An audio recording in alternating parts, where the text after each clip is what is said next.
Hello, hello, you witchy people.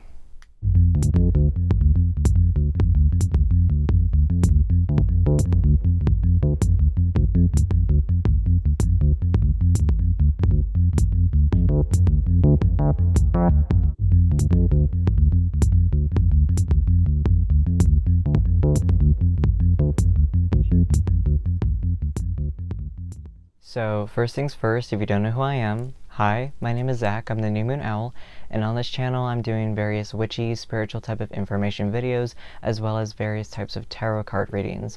This video is going to be all about divination. First thing I want to do is read the definition, which is the practice of seeking knowledge of the future or the unknown by supernatural means.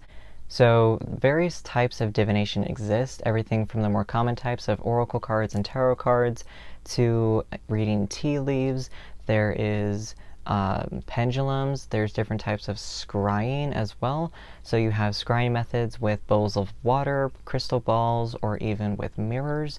And then you have different types of dice. So there are zodiac dice and different houses and zodiac signs, things like that. And there's so many different other ways to do divination, different ways, different methods, and all of it is definitely going to be stylized as well. The divination methods that I work with personally are oracle cards and tarot cards, of course. I do pendulum readings as well. I do have runes, but I'm not that great at the pronunciation or remembering which rune means what. I'm still learning those. I also do bone readings as well, so each individual bone that I have represents something specific, and every practitioner I feel like gets asked this question, and how do I get started? And the very simple question is, do it. Just pick it up and do it. It doesn't matter what it is, whether you want to do tarot or oracle cards, maybe you just want to do something more simple with a pendulum, or even picking up something like runes or bones, or even trying to do mirror scrying. Definitely just picking it up and working with it is going to be your best bet. Everything is going to be more stylized, everything is going to be personal. Your individual interpretation of card meanings and bones and runes and everything is going to come into play on top of what those mean in a more traditional sense, like with tarot cards. So intuition, of course, plays a very big part as far as your divination goes. So what you want to do is tap into your intuition, learn whether or not it's a gut feeling or a heart. Do you get goosebumps? Do you feel something completely different? Just depends on what you feel your divination and intuition kind of tap into each other, and how your intuition kicks into gear as far as you specifically.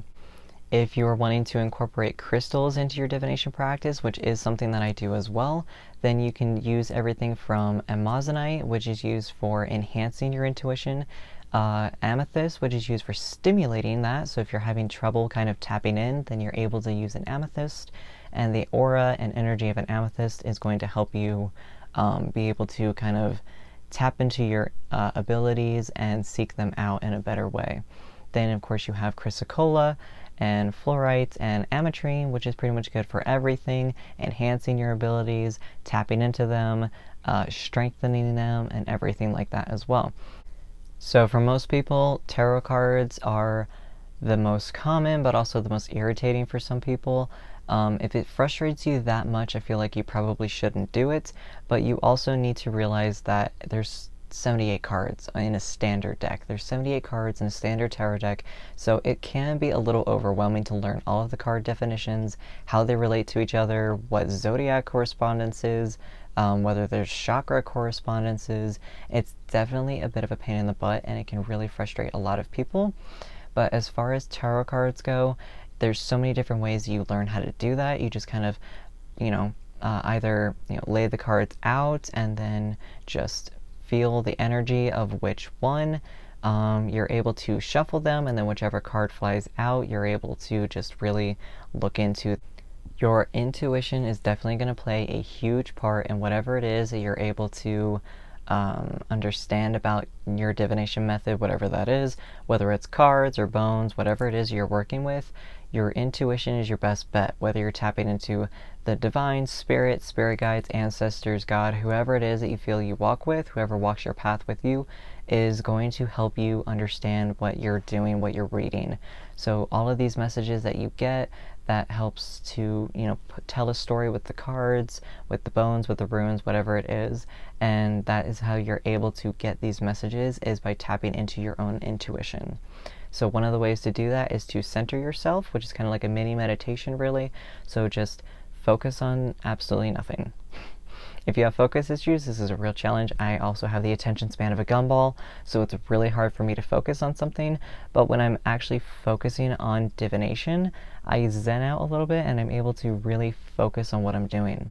Of course, if you need the help with crystals and things like that, perfectly fine. Chakra as well. Chakras are really, really great. You can tap into each individual one.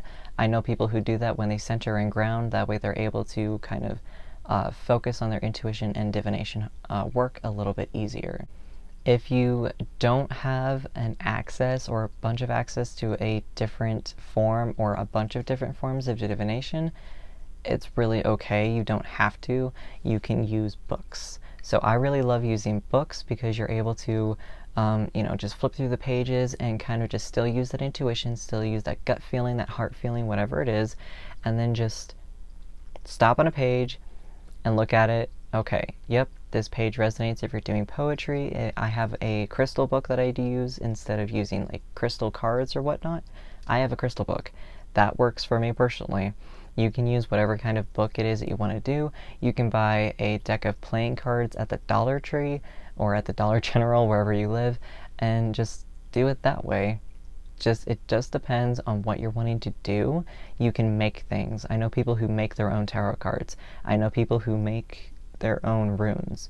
If you want to do that, that's great. It also adds a little more of an artistic flair, and it's perfectly fine. Our witchy spiritual ancestors didn't have, hundreds of dollars to spend on tarot cards and books and whatnot, so they didn't. They went outside, found some acorns, probably salvaged some bones from some animals, and used that for their divination tool. Coming up with your own personal method of reading is going to help you in the long run, so you need to realize that your personality will come through. I tend to be a little bit of a goofball sometimes, so that can come through, but liking myself to a gumball. But definitely realize that your personality is going to come through. If you are a very stern and serious person, you're going to interpret the cards that way. If also you're using the Gummy Bear Tarot deck, you're probably going to be a little bit more cutesy and potentially sugarcoat things a little bit more than most people. Whatever your style, whatever your flair is, whatever deck you're using, whatever divination tool you're using, at the end of the day, it's all about what you're doing and how much time you spend doing it. You have to spend time with your cards. You have to spend time with your bones. You have to spend time with all of your stuff. Everything that you've used, all of the tools you're using, you have to spend time with them. And that's going to help in the long run to build that relationship. But the first thing that you definitely want to do when you get something new, whether it's from a store or wherever, if it's gifted to you, whatever, first thing you want to do is to cleanse it.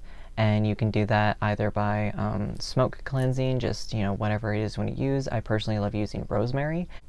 Whatever way you decide to cleanse your deck, you definitely want to charge it. One of my favorite ways to charge it is to put a selenite block or stick on the cards or whatever it is that I have. If you have a charging plate, even better. I also use another crystal aside from the selenite to kind of help the cards adapt to a specific energy if that's something that I feel that they need. So of course, intuition is key, absolutely. Figuring out what type of divination tool that you're wanting to work with. You've cleansed it, you've charged it. Let's just say that you picked a pendulum. You can get a pendulum board if you want to, or you can just use a piece of paper. It's nothing specific, nothing special. It doesn't have to be. You can literally just use something that you found, that you like, that you found interesting, and put it on a string and use that.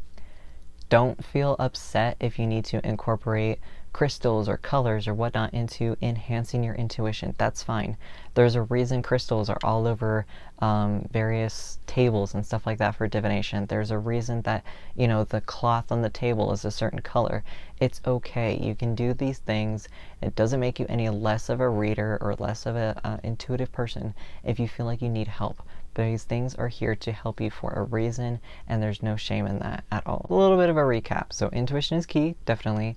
Figure out which path you want to go with, whatever style it is that you want to do, whether it's cards or tea leaves, whether you want to try your hand at reading something, messages in a crystal ball or a scrying mirror, go for it. Cleanse whatever it is that you're wanting to do. Then you want to charge whatever it is that you are working with, whether it's your cards or whatnot, you want to charge them. Like I said, you can do that with crystals, you can do that with the moon or the sun, whatever personal preferences are that you have. And then you want to work with it. You want to practice. You want to take all of this information that you've learned, you just want to practice. You want to read some books if you want to. Again, if you're working with runes and cards, then you probably want to learn the definitions of those and how they correlate to each other, but definitely just work with it. I know there was a lot of info to throw at you. Hopefully most of it, if not all of it, definitely made sense. I'm going to be doing more of these witchy type of videos, like I said, so if that's something you want to see, subscribe, and I will definitely see you in my next video. So until next time, know yourself and know your power. Bye.